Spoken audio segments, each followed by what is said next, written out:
Mighty Ape is Australia's entertainment and pop culture superstore with everything from movies, music, games, toys, books, hobbies, and more. Mighty Ape is your one-stop shop for the things that matter most. They constantly have hot deals and exclusive promos. And if you visit their website on the click-through banner on fakechef.net's homepage, then your purchase will help support Good Movie Monday. Mighty Ape, Australia's entertainment and pop culture superstore. Good morning. Good morning. Good morning. Morning. Good morning. Good morning. You mean to wish me a good morning, or do you mean that it is a good morning whether I want it or not? Please go away. Let me speak for the love of God.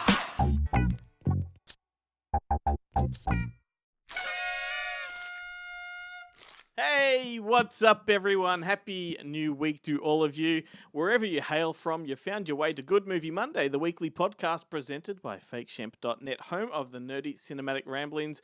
It's great to be talking to you on this, our 40th episode. Woo! Woo! Good stuff. Don't feign excitement, Ben. Be excited. Yeah, I've only been listening to the last 10 or so episodes, so the episodes with me in them. We do have a fun theme show for you today. My name is Glenn Cochran, and I will be dragging you through this soggy, boggy marsh. And pushing from behind is Ben Helwig, the captain of the polo shirt team. Hey, mate. It's my trademark. I am a proud soggy bottom boy. How are you this week? I'm good. I'm very good. I'm jazzed. Jazzed For the 40th episode of Good Movie Mondays. Mate, I'm excited. And this show, of course, can be got to on iTunes, Spotify, and YouTube, or wherever else you get your podcast from. Perhaps that's Podbean, Stitcher, Player FM, or loads of other platforms, and coming soon to iHeartRadio. But heck, just save yourself time and use that purple podcast appy thing on your smartphone. You'll find us there too. As I mentioned, this is our 40th episode, which really doesn't feel like much when you say it out loud. I just realized that. Well, I don't know. It's younger than I am, so that ain't bad. If you're new to this show, I guess that means there's a decent backlog of episodes for you to explore. And if you keep going further back than that, you'll find our previous shows, which was franchised and Rewind and Digress. How many shows in the back catalogue, Glenn, do you reckon feature the film Curly Sue? Wow. I reckon one. Or just one? Okay. I reckon if people are lucky, there will be two. And if they can identify two, there's a decent prize in them for that. So I guess people are wondering, what are we going to do to celebrate our 40th? I guess in true turning 40 fashion, we'll probably have a couch nap and an early dinner and probably turn in at 8:30. You've literally just described my life. Well, to be honest with you, I'm going to cram in a double feature of This Is 40 and The 40-Year-Old Virgin. That's what I'll be doing. I'm just going to be watching Curly Sue. Maybe listening to some London Beat. Before we reveal this week's theme, Ben, just got to check in with you there, mate. Have you been keeping tabs on She Who Shall Not Be Named? She Who Shall Not Be Named? Rose Nyland. No, did she didn't, did she? That didn't happen. I'm asking if you've been keeping tabs. No, I haven't. No, it was out the mouth and out the brain immediately after I said it. I haven't. Has Lake Placid happened?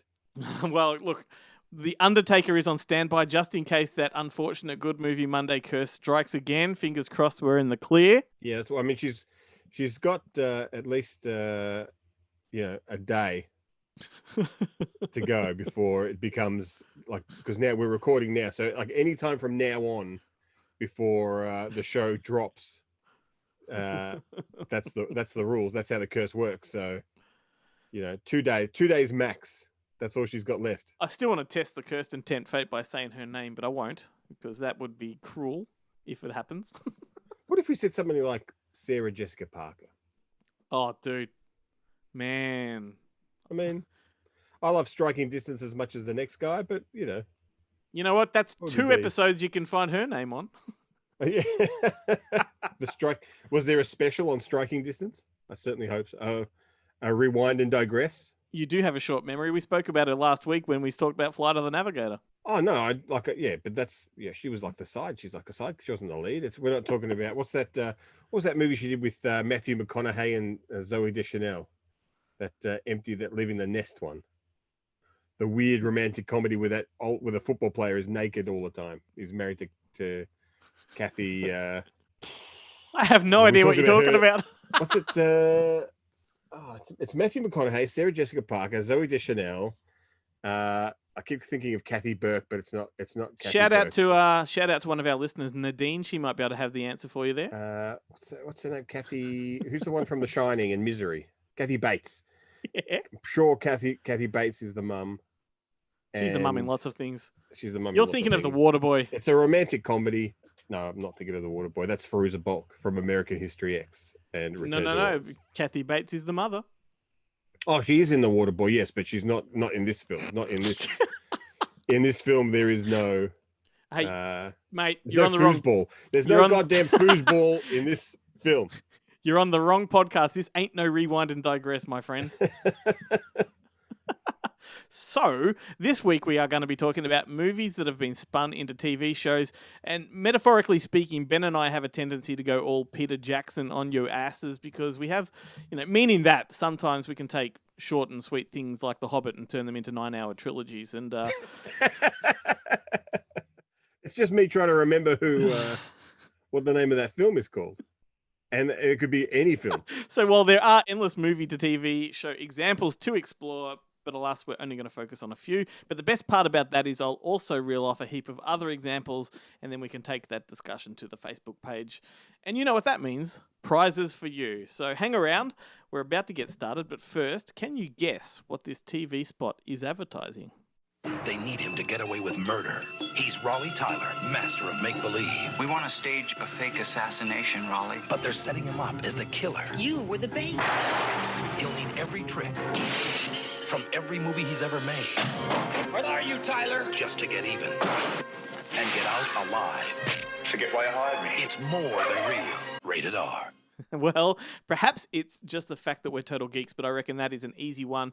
And it may have also been turned into a TV series. There is a prize to be won if you know what that movie was, and you're the first to answer correctly, and we'll let you know what is up for grabs a little bit later on. But rightio, before we launch into the theme for this week, Ben, mate, Monster Fest. It's back on the cards for Melbourne. Absolutely awesome news. What can you tell us about that? Well, look, I can't tell you much. Jarrett is going to talk about it later in the show. I understand, so I don't want to steal any of his much deserved thunder. But it is back on. It is in the cinema. It is in person. None of this online festival nonsense. There'll be real popcorn, real seats, real screens, real films in a real cinema. With real hand sanitizer. With lots and lots of real hand sanitizer. Fantastic. Well, it's awesome. Monster Fest, you heard it, folks. Back to Melbourne from December 3rd to December 10th at Cinema Nova. Bloody great stuff. And if you've never been to Monster Fest, then you're missing out. So get cracking, snap up some tickets. It's been a rough year for everybody, including the Monster guys and the Cinema Nova guys as well, their sponsors. 2020 Monster Fest. Welcome to the apocalypse. Get some. Hey, Ben. Yeah. What do Bill and Ted's Excellent Adventure, Uncle Buck, and School of Rock have in common? Hang on. School of Rock, Bill and Ted's Excellent Adventure, And what was Uncle it? Buck. and Uncle Buck. It's not John Candy. It's not John Hughes. I don't know. What do they all have in common? They've all been turned into really shithouse TV shows. Has Uncle Buck been turned into a TV show? Twice. That's not. You mean? Are you just confusing it for Mr. Belvedere? Haha, well, dude, I'm going to talk about Mr. Belvedere later. No, Uncle Buck, originally in the 90s, there was a TV series, and then maybe 2 or 3 years ago, there was another series with an African-American Buck. Right. Who played Uncle Buck in the original one, in the first TV iteration of it? Yeah, I don't know. Probably like... Okay, John Don- Candy Jr. What's that fat Donovan guy? Back in the day, he was in The Wrong Guys and in Police Academy. The fat guy from Police Academy. Maybe it was him. The guy who plays is it Sweet? Is his name Sweet in Police Academy? No, you're thinking of Sweet Chuck? Is it Sweet Chuck? Yeah. Oh, No, no, that's Sweet not Chuck, him. the little nerdy guy. Yeah. Yeah. Anyway, let's get stuck into those in a few minutes' time. But first, I want to hear all about the new releases that are coming out on DVD this week and a little bit more about Monster Fest. So let's give Jarrett the mic and we'll be back in a jiffy. Hey, this is Jarrett, and welcome to PE Class. Now, there's only 2 labels releasing titles to disc this week, and of those 2 labels, they're both going through the one distributor. That's right, the one distributor. So we've got Rialto and Roadshow titles coming out via Roadshow. Let's kick it off with Rialto, who have got the release of the week, in my opinion, and that's the film Spree. Unfortunately, it's only coming out on DVD. There is no Blu-ray. Now, this film was a film that they released simultaneously in limited cinemas. I think it was probably somewhere between 2 to maybe 3 cinemas, and they put it out on premium VOD at the same time back in September. Now it's getting a physical release on DVD, and this is an exceptional film. I caught it earlier this year at Sundance and absolutely loved it. It stars Joe Keery of Stranger Things, and it's a pitch-black comedy and blood-red thriller that explores the quest for fame in the age of social media and the potential dangers of ride-sharing. Thoroughly recommend it. Check it out. It's headed to DVD this week. Then from Roadshow, the 2 titles they've got coming out, the first is Acute Misfortune. It's an adaptation of Eric Jensen's award-winning biography on the Australian artist Adam Cullen. Now, you may remember this title. It was doing the festival rounds back in 2018 and well into the international festival circuit, probably 2019. Well, it's finally seeing the light of day on disc, and it's coming out on DVD. Then also from 2018, and kind of why the hell are they bothering releasing this on DVD? Well, clearly because they've got nothing else to release on DVD, is AI Rising. Now, as I said, this is a film from 2018. It's a Serbian film shot in English, and it's, to a degree, a bit of a cash-in on the 2015 film Ex Machina, and it's about a relationship between a human astronaut and a cyborg that tests the boundaries of human nature. So that's it for releases for this week on home entertainment locally, but I thought I'd talk about something else, and that's the news that Monsterfest is coming back to Melbourne. That's correct. After we had 2 date shifts, third time is a charm. So 2020 Monsterfest Welcome to the Apocalypse is happening in Melbourne from December 3rd to December 10th. Now, this lineup will carry over a lot of the films that played at the Interstate Festival, so you will be seeing Psycho Gorman, that's correct. You will be seeing Synchronic, that is correct. You will be seeing Action USA, the amazing Action USA, the most actionist movie ever made, from 1989 in an all-new 4K restoration. However, I'm not really at liberty at this point in time to reveal the other films that have not been announced that will be playing as part of this lineup. I can tell you that there will be, at minimum, at least 3, maybe 4, maybe 5 films that didn't play any of our Interstate Fests, and of these films, several are Australian premieres. There might even be a rep title in there as well, so get excited for that. Like I said, I can't say too much just yet, and we are still literally locking these films as we speak, because we only got the news when everyone else did that the cinema is going to open in Melbourne, so we were quickly working with our cinema partner, Cinema Nova, to commit to those dates, and we wanted to put those dates out straight away so that everyone could kind of lock them into their calendar. Not that everyone's got a lot to do with the restrictions that are still in place to a degree here in Victoria, but we wanted to give everyone as much notice as we could. So again, those dates, December 3rd to December 10th, happening at Cinema Nova, and that is just over a week. It does run from a Thursday through to a Thursday, and we've reduced the amount of programming, so we will have as many films as we did Interstate. In fact, we do have more programs than the Interstate festivals. However, we are splitting up the films. So on opening night, we'll have 1 film. Say on the Friday, we'll have 2. There'll be no counter programming, so if you buy a VIP pass, you'll be able to see everything we play at the festival this year, which is a bit of a first, really. And then we'll play, I think, probably 3 features on the Saturday and Sunday.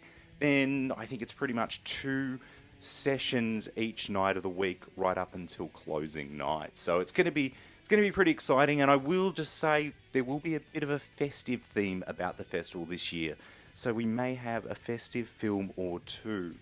It's going to be really exciting. It's going to be great to be back in the cinema with the Melbourne genre community, and I just can't wait to see some genre cinema back on the big screen where it deserves to be seen. So that's Monsterfest happening in Melbourne from December 3rd to December 10th at Cinema Nova, and you can get VIP pass tickets right now for $220, and that will grant you everything you'll see at the festival, which, like I said, is more than 14 sessions, as it were, interstate. In fact, it could be closer to something like 16, maybe 17. I think there's even a double feature in there. But I'm not going to say too much just yet. The news will be dropping any day now, so keep your eyes on www.monsterfest.com.au or on the Monsterfest Facebook, Instagram, or Twitter. Anyway, until next time, stay physical. Mate, when you first pitched this topic to me, initially I thought it was going to be really hard to come by some examples, but the second you actually put your mind to it, like they're fucking everywhere.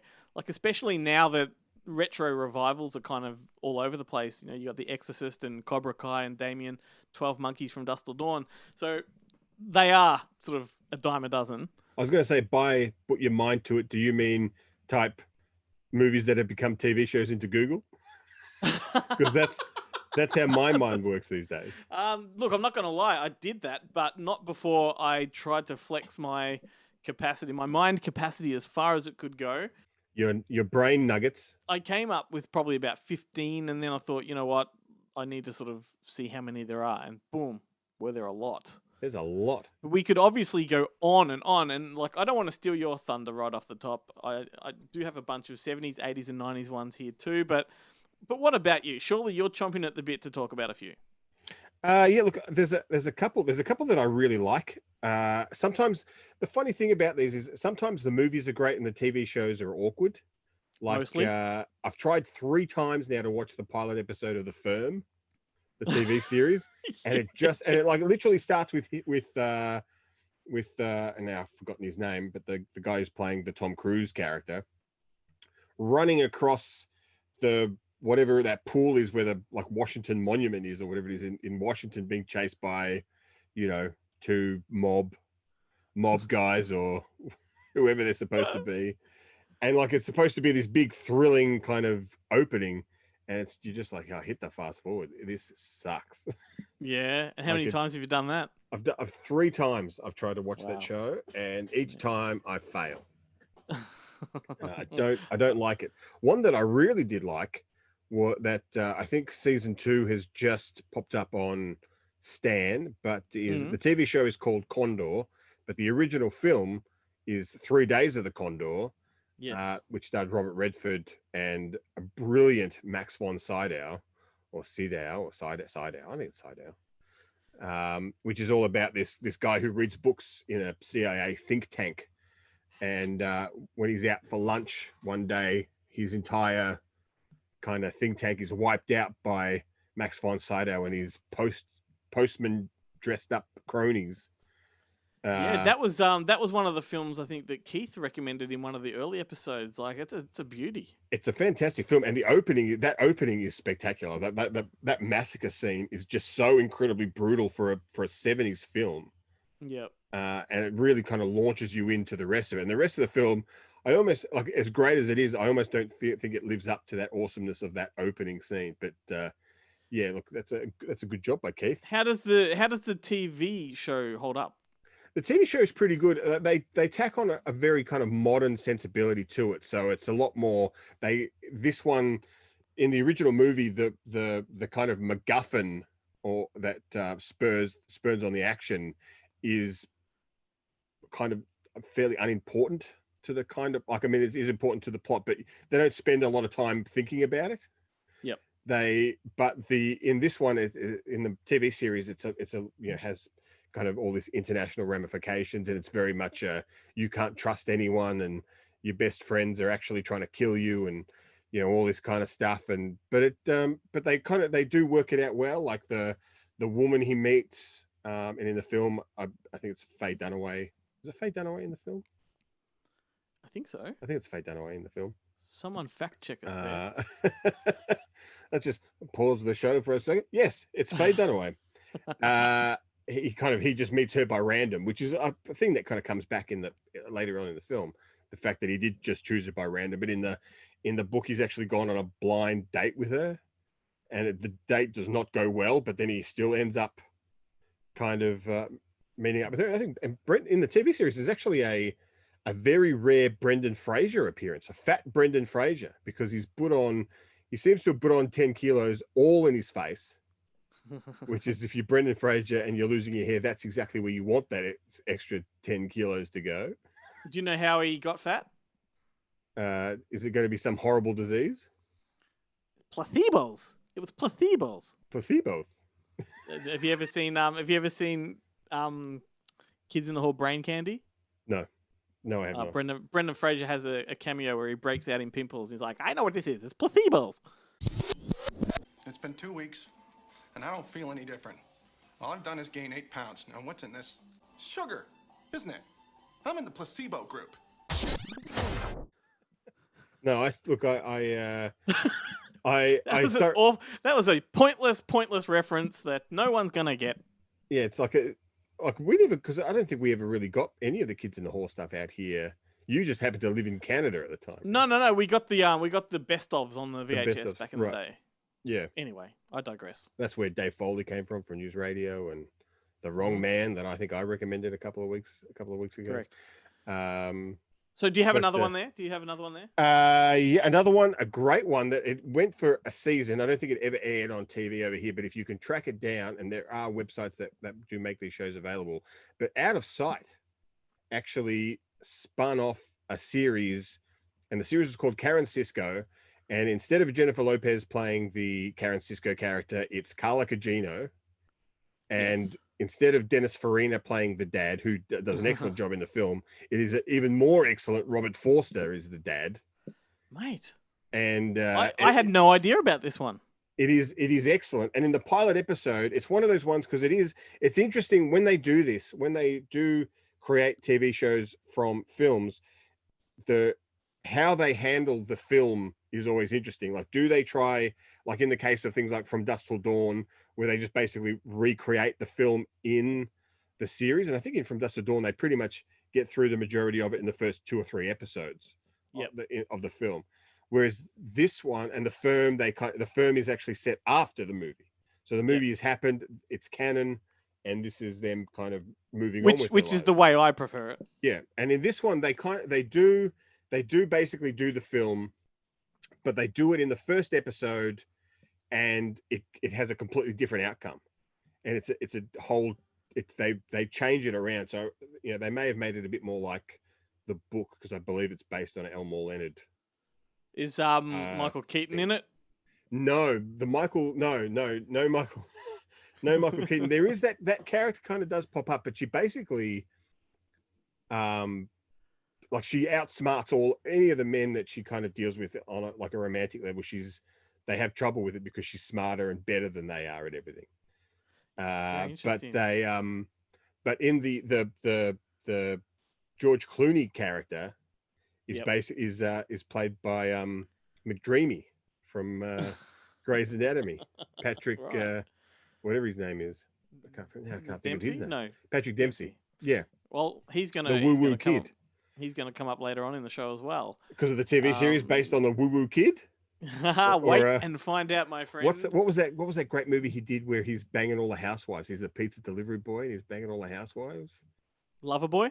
Loverboy, yes, classic 80s TV. No, I mean, the other one that he did, the For Love or Money or whatever. No, it wasn't called For Love or Money. What was it called?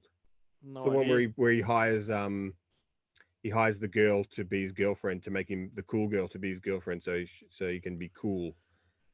And they remade it with Nick Cannon and not Samantha Mumba and fucking hell, just shoot me in the fucking head. I cannot remember a single person's fucking name. The only one that matters here is Meatballs 3, mate. Yeah. Like, Jesus. All right. what's her Well, name? that's okay. She's- You have a think about that. I'm going to reel off one before we move on. All right. So, Highlander, the series, which was based on the 1986 film of the same name, this show ran for 6 seasons from 92 to 98, and it also had a spin-off show called The Raven, which lasted for 1 series in 98. And this Is that one the one had with the woman? Is the woman yes. Highlander in the Raven? Yeah, and she looked almost like Carrie-Anne Moss from The Matrix. Like, she had that kind of Yeah. black. Or Alyssa Milano in Double Dragon, where she's Yeah. shaved her head Man. and dyed it blonde. Oh, that's right. Yes, Jarrett and I, we spoke about that one on an entire Double Dragon episode of Rewind and Digress. But no, the Highlander, the series, starred Adrian Paul as Duncan MacLeod, who was the younger cousin of Connor MacLeod. Connor MacLeod, of course, played by Christopher Lambert. I love saying Lambert. Lambert. Everyone says Christopher Lambert. I say Lambert. Anyway, Very, very cool show. It kind of set the scene at the time for a lot of fantasy-based series that came after it, and it sort of plays into the Highlander mythology very well. It expands the universe nicely. Christopher Lambert actually appeared in the pilot episode to sort of hand the baton over, so it is connected with the films. Of course, it crossed over again when they did the theatrical film Endgame. But look, it's a tacky TV show, no doubt about it. But it kind of, I think, paved the way for things like Buffy the Vampire Slayer, which Buffy, another movie to TV adaptation, which was a phenomenon of a show which has legions of devoted fans. But they're similar fans to the Highlander ones. Did you ever watch the Highlander series? I did watch it a little bit. It was, I get the feeling from memory, not I get the feeling, from memory it was on like at 10 o'clock at night on like Channel 7. Yep. Something like that. It was always like a late night TV show. And I was given the choice between watching the Highlander TV show, the Mortal Kombat TV show, which was on around the same time, or watching the Renegade with Lorenzo Lamar. I'd watch the Renegade. Yes, well, I didn't. Look, so I saw a couple episodes, but didn't really. I don't know when it aired, but I do have the entire DVD collection, and it's something of a prized possession to me. I just adore it, and I probably need to go back and watch it again. But the entire Highlander legacy is fantastic to me. But how did they, in the TV series, how do they explain it? Because the first film is very clear. Like during the quickening, he has to kill all the other and then I love it that you call them Highlanders. But he's literally called the Highlander. There can be only one. He was a Highlander. Like that's what he was. Like there if can it be was only one. What happens when you've got two that are related? Yeah, but the end of the first one where he kills what's his face? The Kurgan. Yep. Clancy Brown. He absorbs all his power and the thing's off. And then the second one. The second one they go, let's make these immortals of beings like a race of people from outer space, from a planet. They've come down to Earth and are doing only in the theatrical cut. That doesn't exist in the director's cut. Oh, doesn't it? So, no, so where's Michael Ironside from in the director's cut? So what happened in that is that Russell Mulcahy's original script and film was completely different, and the studio wanted to cash in on some other sci-fi-ish kind of thing that was going on at the time, and they decided, let's just add this backstory of them coming from the planet Zeist, which was fucking ludicrous, right? And probably, I don't know, late 90s or early 2000s, Russell Mulcahy had a chance to do the Renegade cut, which is his director's cut, and it's immensely I feel like I should better. be doing a TikTok dance now that you said the Renegade, but it's a much better version of the film. But in answer to your question about there can be only one, and you've got these two in the series, they kind of skirt around it because it is very episodic in that each episode has, like a mystery he has to solve. And the concept of there can be only one is sort of addressed in that, well, if we don't kill each other, then we can just keep on going type of thing. Right. And it's not until the Endgame crossover that the reality of all that kind of comes into it. Right, so that ties it off because I thoroughly enjoyed Highlander 3. Yep. I saw that at the cinemas and I really liked it.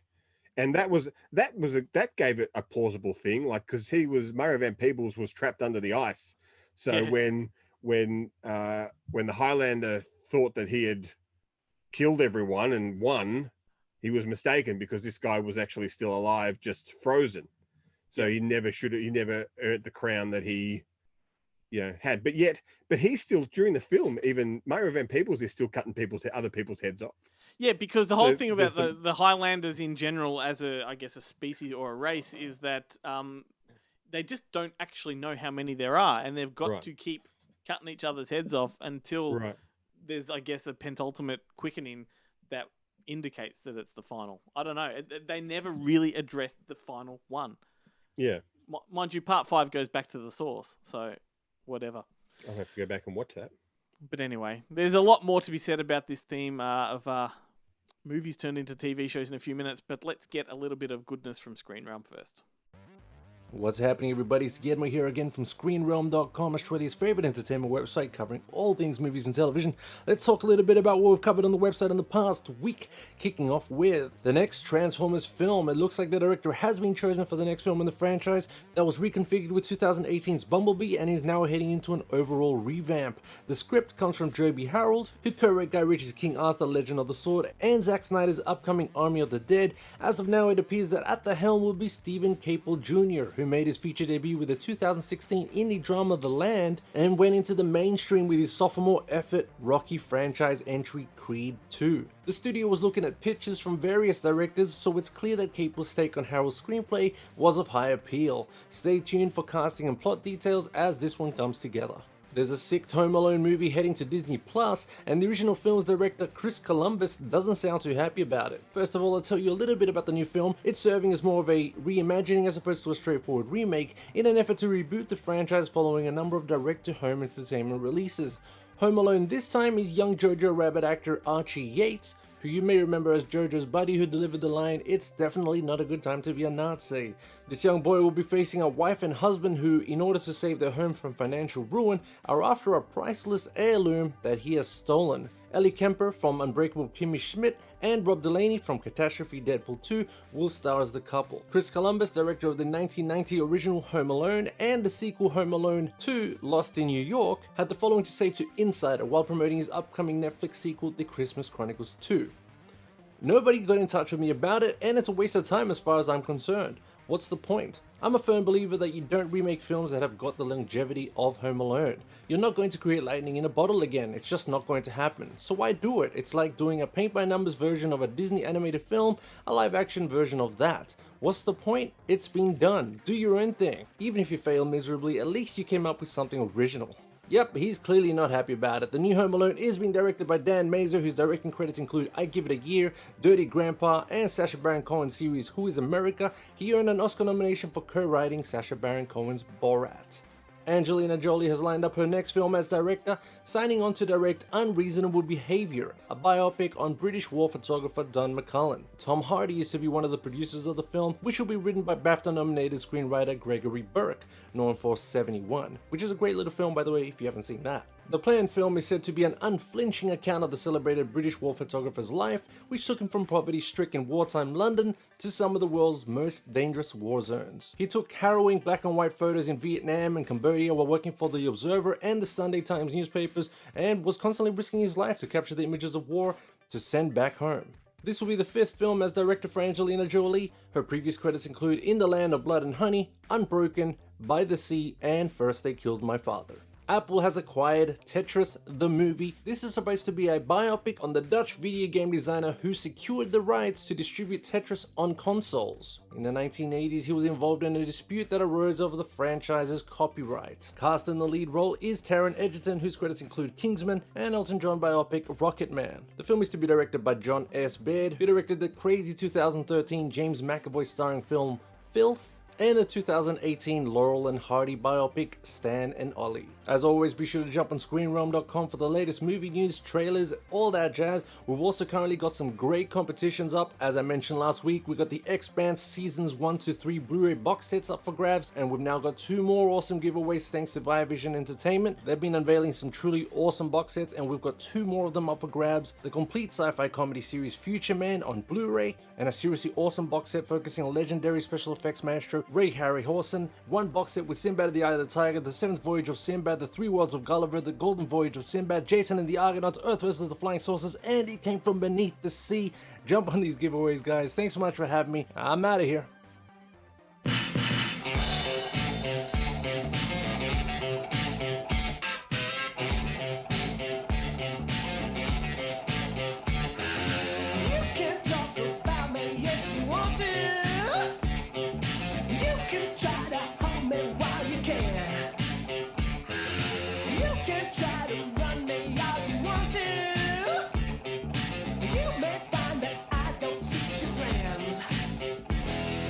We don't need your businessman.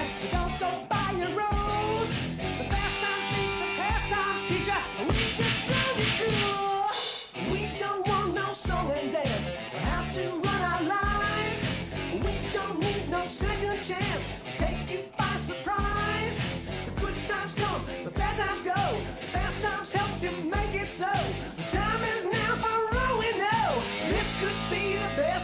of our lives.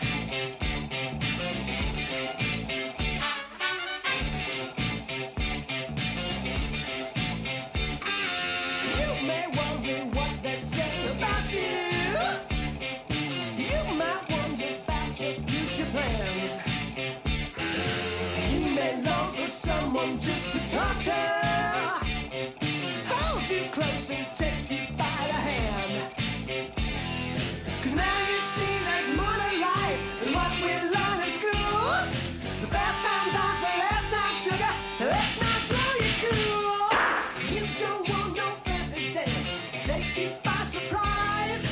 You don't get no second chance to open up your eyes. The hard times come, the hard times go. The fast times help to make it so. The time is right for what we know.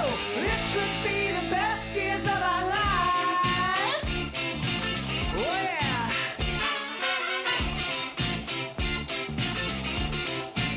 Let's go. Woo! All right.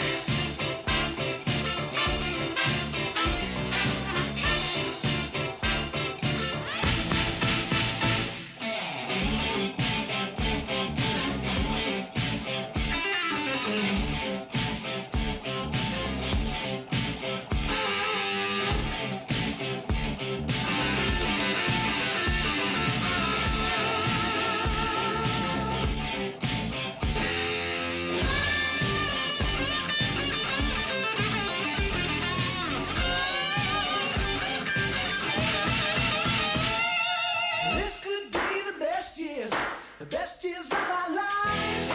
We don't need no second chance to take you by surprise. The good times come, the bad times go. Open up your eyes. Fast times help to make it so. This could be the best years of our lives. Yeah.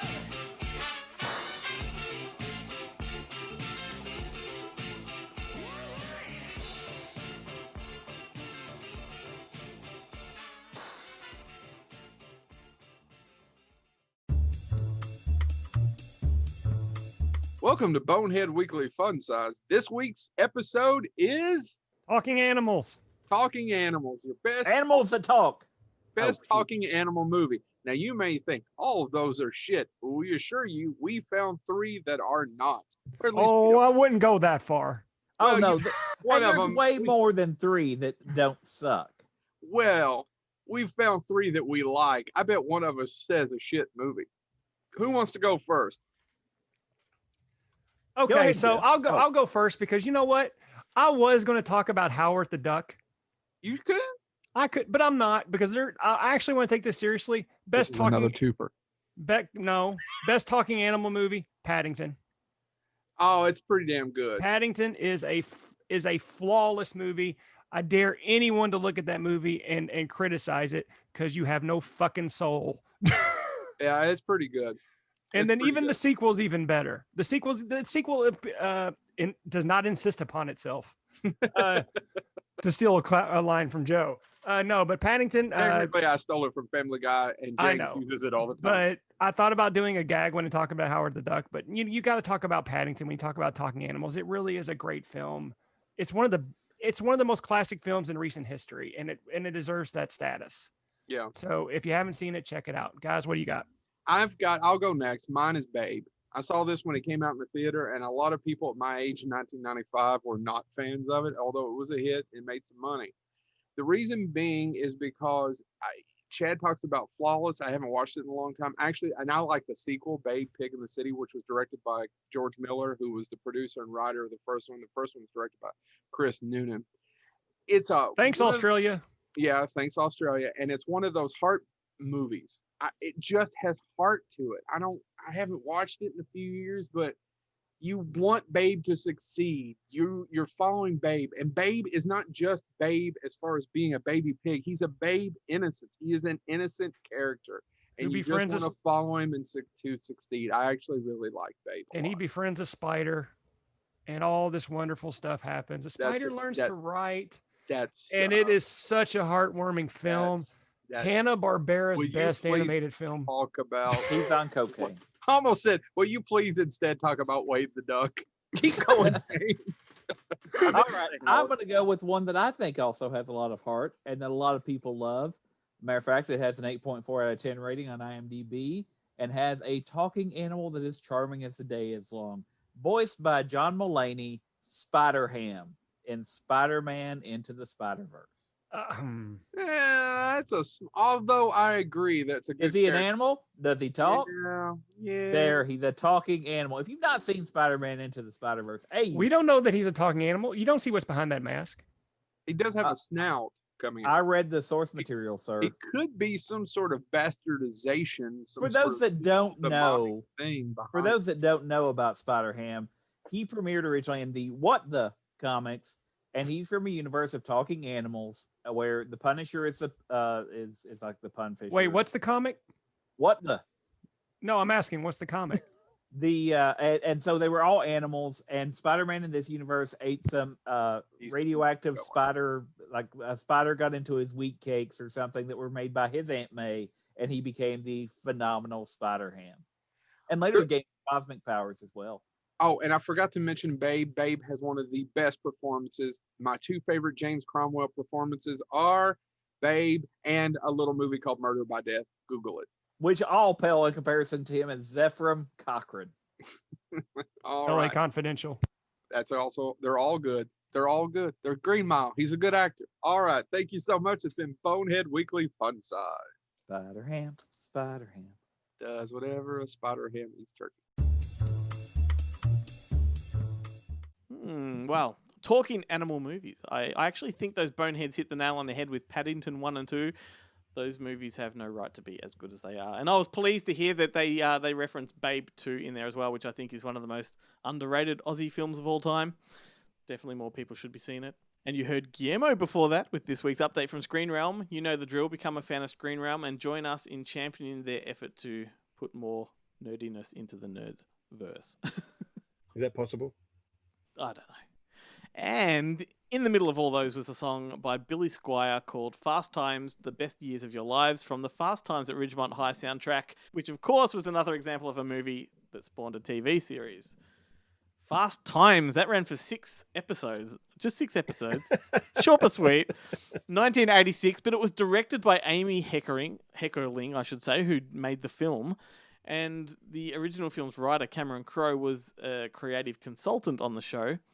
But replacing the actors in the film were some up-and-comers, such as Claudia Wells from Back to the Future, Courtney Thorne-Smith from Melrose Place, Patrick Dempsey, the woo-woo kid, and Dean Cameron as Jeff Spicoli. But the favourites from Fast Times, Ray Walston from My Favourite Martian, and Vincent Schiavelli from Dorf on Golf, amongst other things, also reprised their roles from the film. You mean Ghost?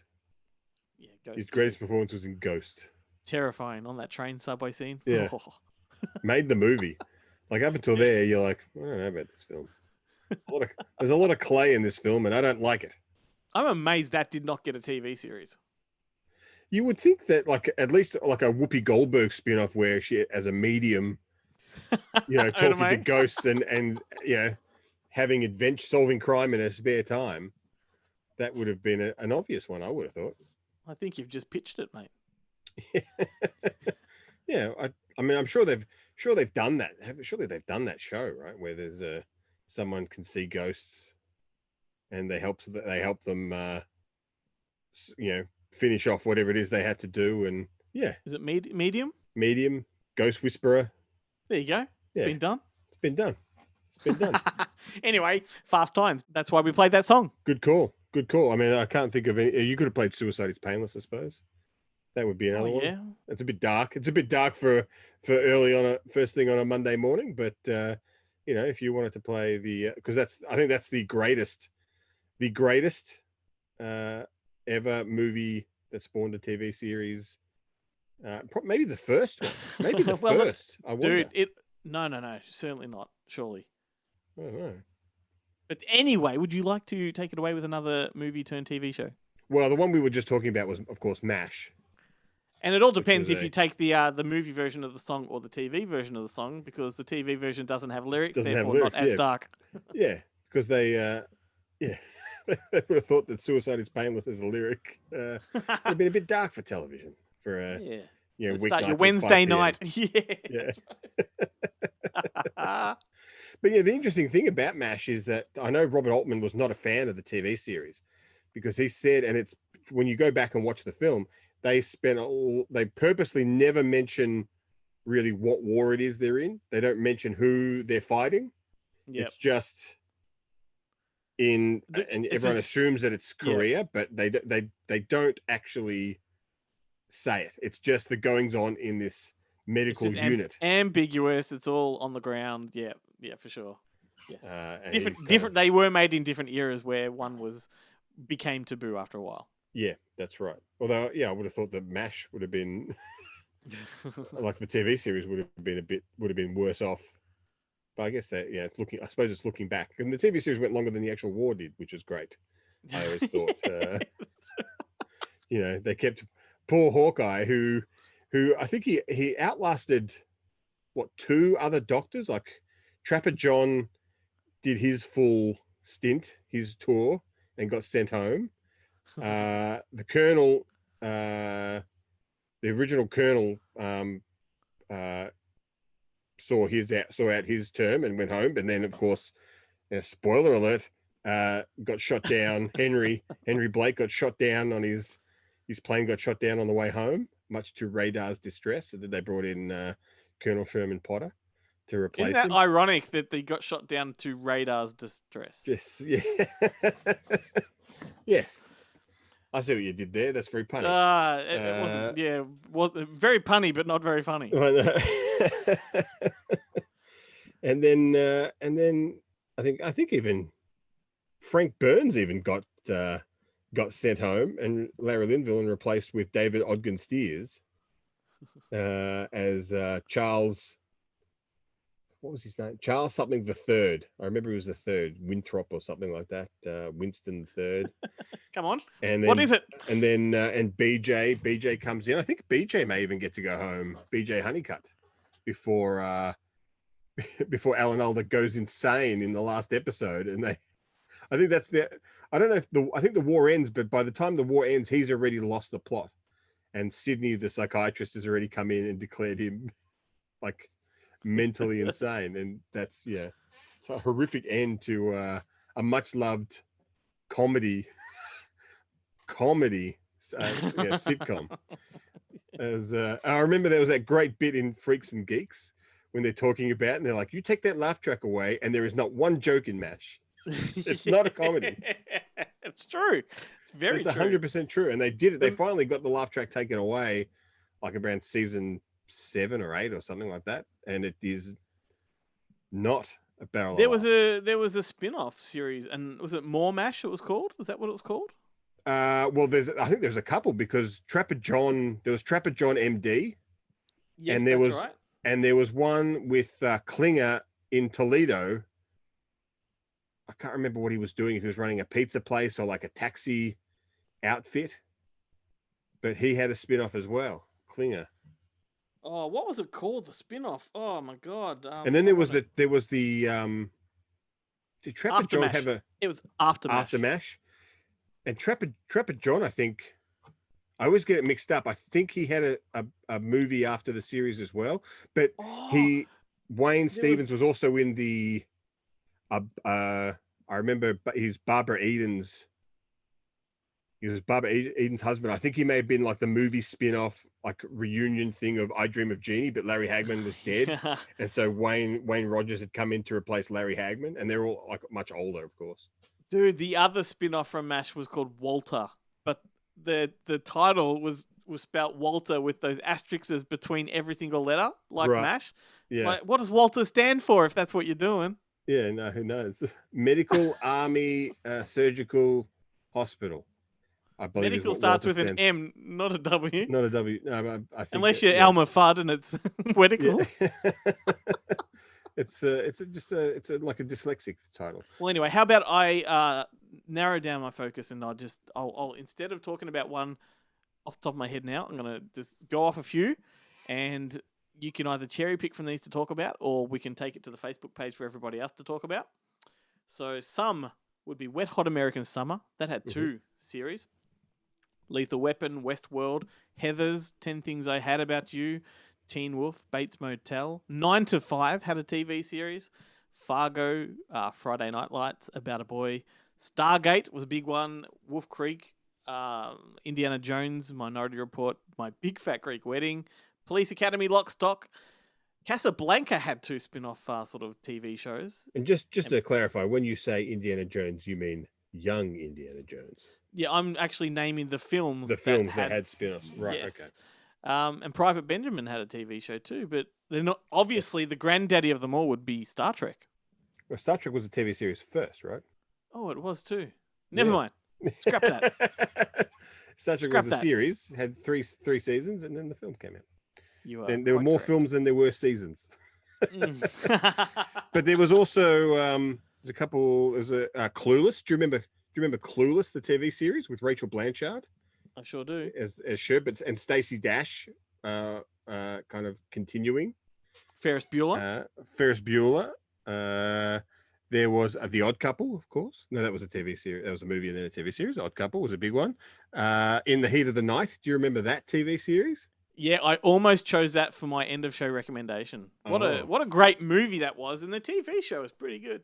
Yeah, it was a lot darker than I thought it was. I remember like seeing random episodes here and there of it, and it just seemed like the fact that he was a black didn't like. I mean, it was a part of the show, but it wasn't nowhere near as kind of dark and full on as the movie.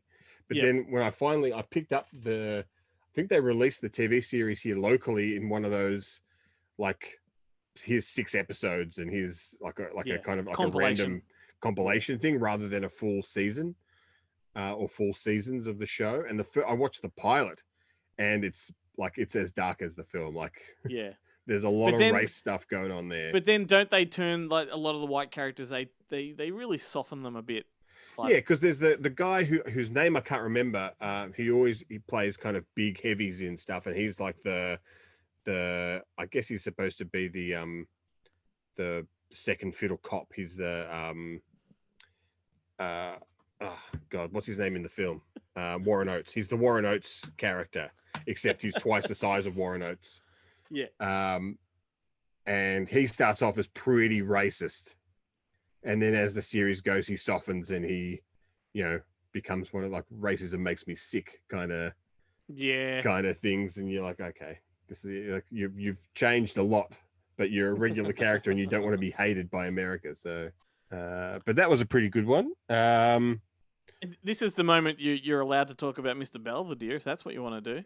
Well, like Mr. Belvedere, yes, it wasn't really a spin-off. It was taken from a character from another film, right? He's in the film's not called Mr. Belvedere. The film actually has another name. No, there was a film in 1945 called Sitting Pretty, and then that had 2 sequels. One was called Mr. Belvedere Goes to College, and the other one was Mr. Belvedere Rings the Bell. Right. Okay. So it's one of like a Andy Hardy type. Yeah, Mar and type Pa thing. Kettle type of thing. Yeah. Right. Right. I loved Mr. Belvedere when it was on TV. Like I loved. I knew you. When I was thinking about this show, I knew you would love Mr. Belvedere. Yeah, I love the dad. Like it was, and I think, like I don't know if he is playing it or if it's just a coincidence, but because in the show Mr. Belvedere, the dad is like a sports announcer, and in Major League, that guy is the sports announcer for the Indians and I was like, is this a spin-off of Major League? Like this is amazing. That would be cool. That could have easily had a spin-off TV series. I don't know if it did. It may have had one, like just one that we never heard of. Well, it had that third film with Scott Bakula was called Back to the Miners. That could have had a spin-off. Yeah. Yeah, that was. I mean, that ranks up there with the third Ace Ventura? Slapshot spin-off. It was like, I mean, the second one was a nice idea, and it had Alison Doody from Last Crusade in it and stuff like that, and it was okay, but it did no way did it capture the magic of the first film. But the third one you're like, Jesus, like they've drawn a long bow here. Really trying to cash in on that first film. All right. Well, I'm itching to get to my next one, but do you want to pick one more? Just trying to think. I like both. I like both the movie and the TV series. The TV series, I think, is probably 5 years old now.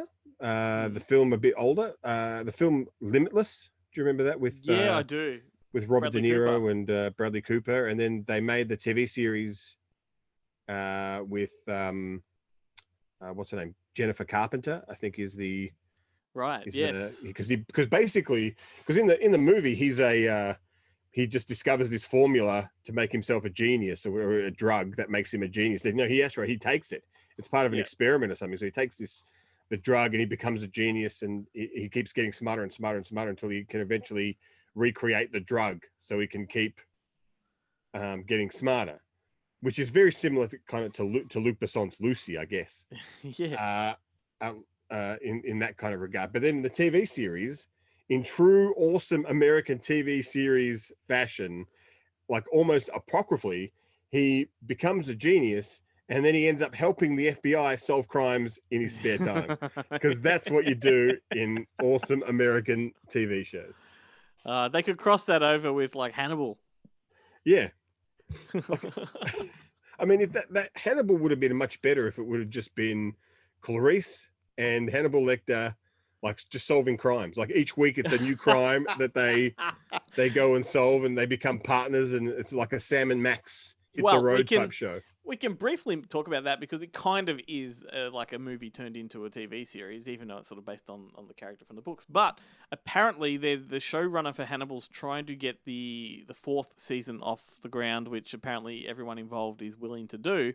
And the fourth season was supposed to be getting into the Silence of the Lambs stuff. So Clarice comes into it, and they right, because it's all a prequel, isn't it? The yeah, Hannibal, and this season 4 was essentially going to be Silence of the Lambs, the series.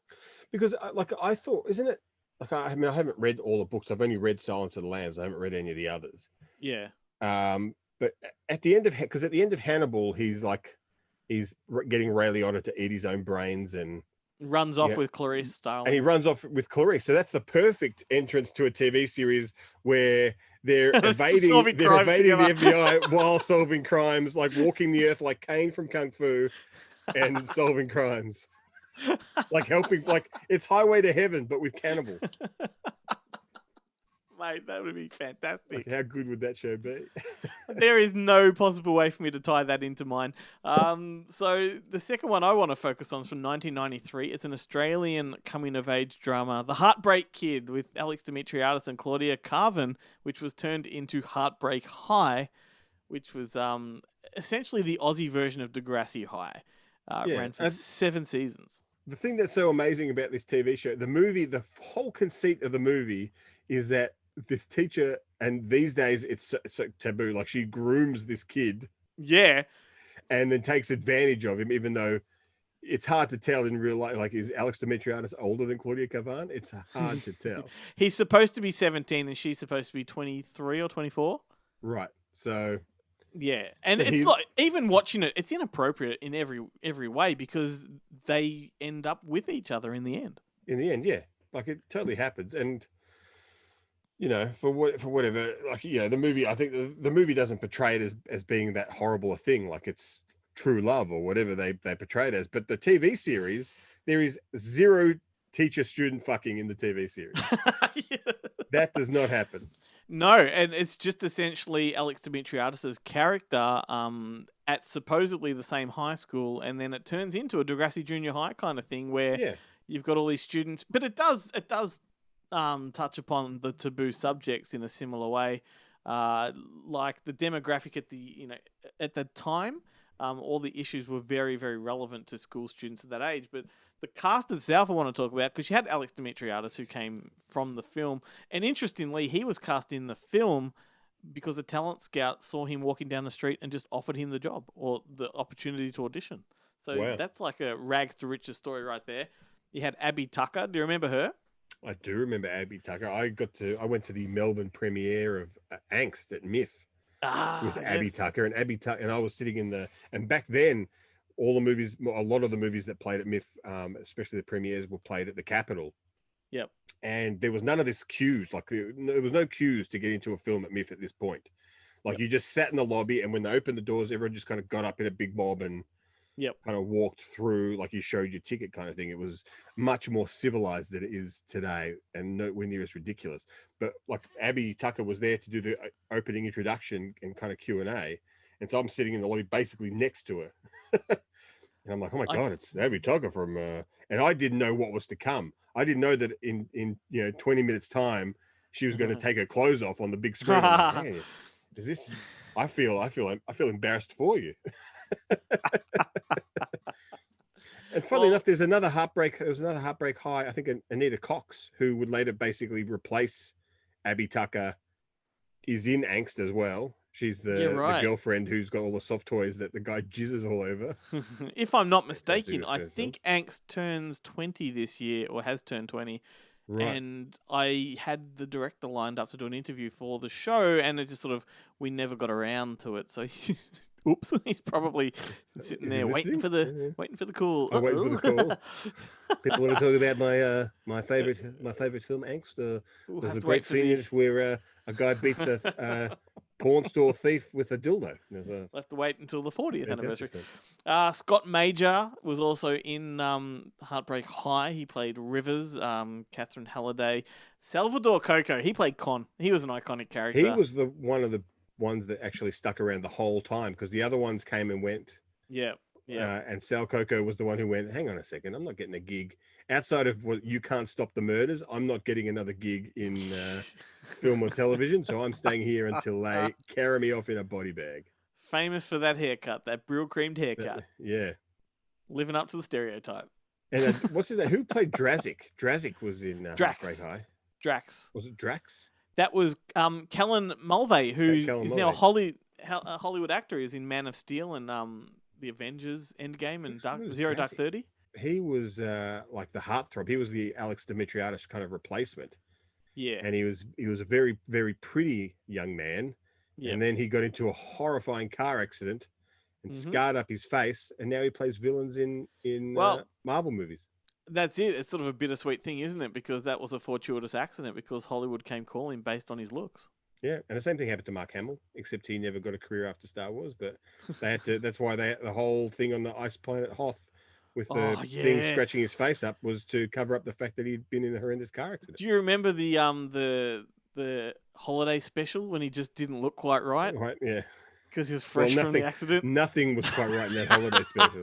You got that right. And the other cast member, I should note, from Heartbreak High was Tony Martin as Mr. Southgate. Yes, yeah, that's right. And he was like fresh off being the priest on East Street. Yeah, this came after East Street, didn't it? It was after East Street, and he went from being like Father Bob, everyone's best buddy, to being the hard as nails arsehole teacher that everyone hates. And he kind of clung onto that persona for the rest of his career. For the rest of his career, yeah, that's right. He has never really gone back to playing a nice guy since. Of course, I think super interesting. The highlight of his career would have to be Inspector Gadget 2. Electric Boogaloo. I think I'll set him up. You fucking smash him down, mate. Knock him down. I was going to say, last week you proposed a 6-hour episode for the James Bond series, but man, I reckon we could do a 6-hour episode on this. But then again, I'm thinking we've probably lost half the audience when we start talking about fucking more MASH and fucking. No, I reckon they're all riveted by our Heartbreak High conversation. You reckon? Yeah, who doesn't love reminiscing about Heartbreak High? If they're old enough to remember Heartbreak High, they love it. If they're too young and don't remember it, they wouldn't be listening to the show in the first place. Well, that makes this point in the show a sad moment, because we do have to move on. So I apologize to everybody. We'll do something on the midweek video. Anyway, Adam has a movie in mind that he would like to recommend, so let's hear about that. Hey guys, it's Adam here from Adam's Just Seen with another Good Movie Monday recommendation. Now this is our 40th episode, so what I thought that I would do is I would go 40 years in the past, and then I would figure out what is my favourite film from 1980. Now my favourite film from 1980 is unequivocally Raging Bull, Martin Scorsese's greatest film, maybe like neck and neck tied with Goodfellas. What is Raging Bull? Now, you might have avoided this one, and the reason why is because it is in black and white. But if you've got this idea that the black and white equates to some kind of like censorship or puritanical filmmaking, you are really, really mistaken. This is Scorsese at his funniest, at his rawest. I mean, this movie is profane in almost every way, and it is just so thrilling and engrossing. It is the story of Jake LaMotta, an incredible boxer, an incredible piece of shit as a human being, well, just a complex dude. And and Scorsese has done this in other movies, as I just said, like Goodfellas and The Wolf of Wall Street, where he has made incredibly, complex, challenging movies about charismatic men who make some really poor decisions. It would seem that almost no one else would like to go into the moral quagmire that he does with these characters. As referenced before about the black and white cinematography, this movie is absolutely stunningly shot by Michael Chapman, and it was such a bold move to release this film in monochrome the way that they did, but it gives it a timelessness. Scorsese is pulling out all the stops as a director here too as well. I mean, his boxing scenes here just absolutely sting. He does some really clever shit, like even has flames in front of the camera to create this kind of smoke haze, to make you feel like you're woozy and punch drunk in there.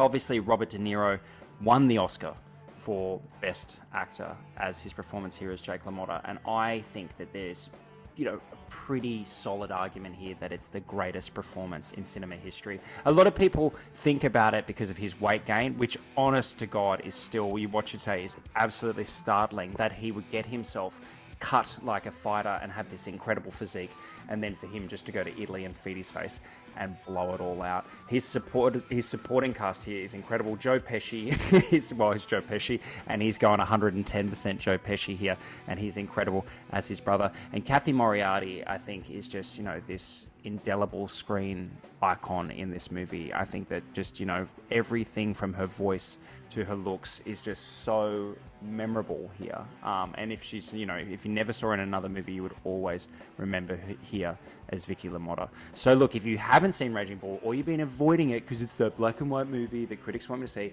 just shut up, check it out. You'll be wildly entertained. You'll laugh your ass off too as well. It's one of the funniest movies Scorsese's ever made, and mortifying in bits. So one of the best sports movies made, one of the best boxing movies made, one of the best movies, period. Raging Bull, 5 stars. Check it out. Adam Ross, everyone. You heard him. Just shut up and see it. I couldn't agree more. For any of our new listeners on the show, Adam is the chairman of the Australian Film Critics Association, and he also appears every week on Ticker TV, which that's a brand new live news network, which you can find at tickertv.com.au. Go check it out. It's an exciting new venture run by people who previously held positions on other networks. But anyway, it's time to give away some shit. Prizes to be won. We've got stuff here. Think back to that TV spot earlier in the show. If you are the first one to guess what that movie was advertising, then you're going to score a copy of the brand new release, The Birdcatcher from Eagle Entertainment, and a free pass to Luna Drive-In. Bundling those together. Just be the first person to email correctly to glenn@fakeshemp.net. Then the prize is yours. If you live outside of Melbourne, then we will replace the Lunar Pass with 2 additional new releases from Eagle. But now comes the time where we recommend stuff, and, well, as if we haven't been doing that for the whole show anyway. So I guess we're just going to talk about more movie-to-TV titles. And Ben, got anything you want to recommend? Well, if we're recommending the film, I haven't seen the TV series, but I do love this film.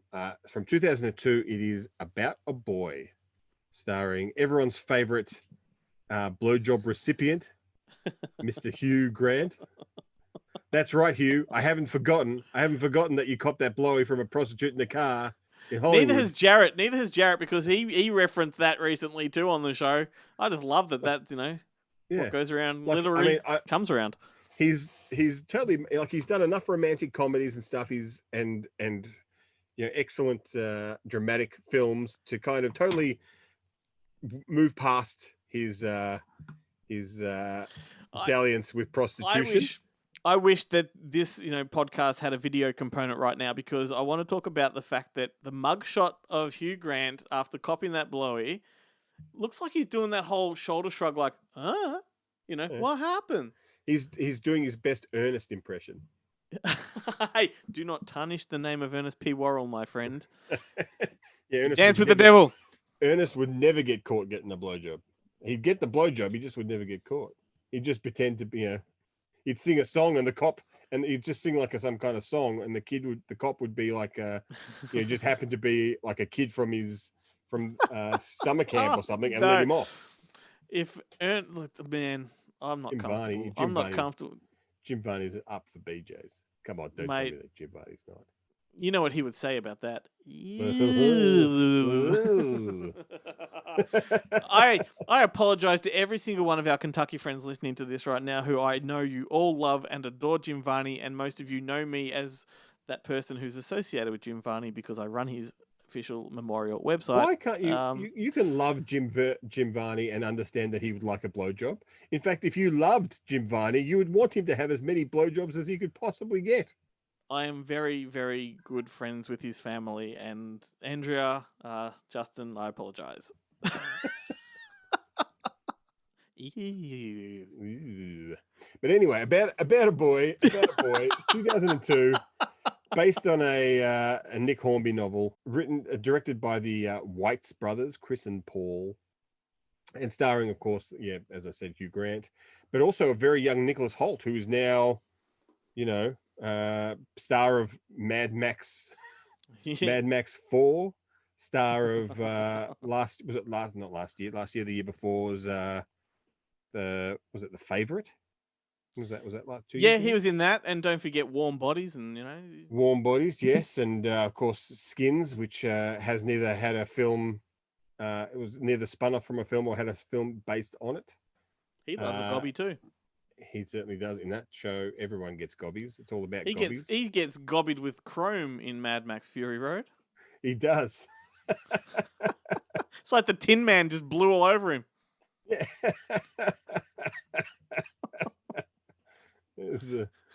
If he only had a... I'm not going to finish that. And of course, Australia's own Toni Collette as the... funnily enough, in one of her most unappealing roles. It's a fantastic film. That's a really deep film when you actually strip it away. Yeah, it's great. And a young Natalie Tennant, for all you Harry Potter fans, pops up as the object of Nicholas Holt's affection. And Good Movie Monday favorite, Rachel Weisz. I say that as if she is a Good Movie Monday favorite. She's one of my favorites, and I'm on the show, so I guess I can say that. Absolutely. Weisz. And she'll be on the show next week. We'll be talking about giving Hugh Grant a blowy. Just Darren Aronofsky and now Daniel Craig. She saves all her blowies for James Bond himself. Mm-hmm. I don't know where to go with that. Christ, we've really crossed the line here. It could have spiraled out of control before when you mentioned BJ leaving that show and all, but Oh yeah, I kept it together then. Yeah. One mention of Hugh Grant, it's all out the window. Well, probably literally. Yeah. No, you keep that. Like in American Sweethearts. Please keep my seminal juices as a gift, as a memento of our time together. The best part of that film. American Sweethearts is if I could recommend two films, American Sweethearts would be the other one, because that movie is an underrated gem, a hidden gem of a bizarre romantic comedy. If you listen carefully, you can hear those crickets. People who don't love American Sweethearts are people who haven't seen American Sweethearts. And I'm going to take over and talk about something. Is it American Sweethearts? No. Look, I'm going to talk about the TV show. So ultimately, I went with the big fat poster that's right behind me, which you can see on my on our videos every week. I'm talking about Evil Dead, which, of course, after 2 sequels and a reboot, turned into Ash vs. Evil Dead, which is arguably, in my mind, one of the greatest horror comedy TV series of all time. It's a brilliant continuation of the series. The first 2 seasons tie into those 2 original movies wonderfully, and then the 3rd season ramps things up and brings Army of Darkness into the forefront, which is the poster behind me, by the way. I know you can't see it on this podcast, but tell you what, Bruce Campbell's never been better than on this show, and the new characters they introduced to Evil Dead are just so tasty. There's like the ass-kicking Kelly, played by Dana De Lorenzo, and the quirky Latino sidekick Pedro, played by Ray Santiago, and they are incredible characters. And then there's Lucy Lawless, and Lee Majors plays Ash's dad. Samara Weaving comes along and kicks some ass. Super gory, incredibly fast-paced, 25-minute episodes. It's really, really easy to watch, and I don't think Evil Dead gets much better once it really kicks into overdrive on the third season. So good. Did you ever watch it? I did indeed, yes, of course. Did you like it as much as I did? Probably not as much as I did. I don't know if I liked it as much as you did. As a rule, I generally have trouble with derivatives. Usually, sometimes, like Limitless, I like the movie and the TV show. This one, I like the TV show. I didn't like it as much as I like the films. Yeah, I didn't think it was as good as the movies. I think that goes without saying, but I just think it is a really, really sweet continuation. Like, it does tie in with the movies and the whole legacy. I think, the storyline comes full circle, which I really loved. I love it when his hand comes back from part 2. But it comes back in a way that makes perfect sense. You know what I mean? Yeah.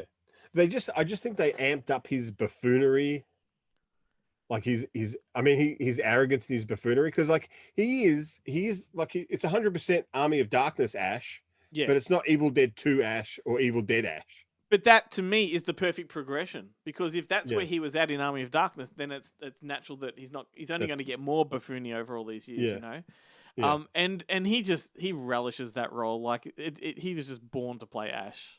Yeah. Although I do like him, I also love Bruce Campbell as Sam Axe in Burn Notice, where he's the aging alcoholic Lothario ex-CIA man, or mate, he's great. He's great in everything. Steele. He's fantastic in Escape from Los Angeles. Like, as a Surgeon General, he's great. Yeah.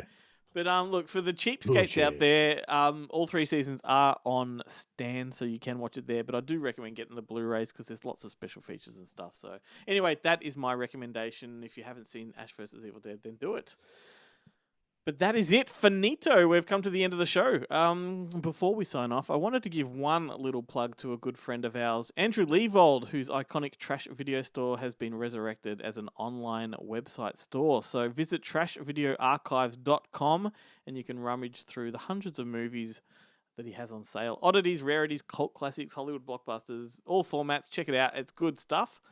And almighty thanks to Jarrett from Monster Pictures, Guillermo from Screen Realm, Adam from Adam's Just Seen, and of course, Joe, Chad, and James from Bonehead Weekly. Great stuff from the lot of them. Not too shabby yourself there, Ben. I try. Well, thanks for another week. It's just as fun as the rest, I think. Yeah, I think so. I think, despite, I think we only mentioned Curly Sue twice on this show. Very disappointing, but, there's always room for improvement.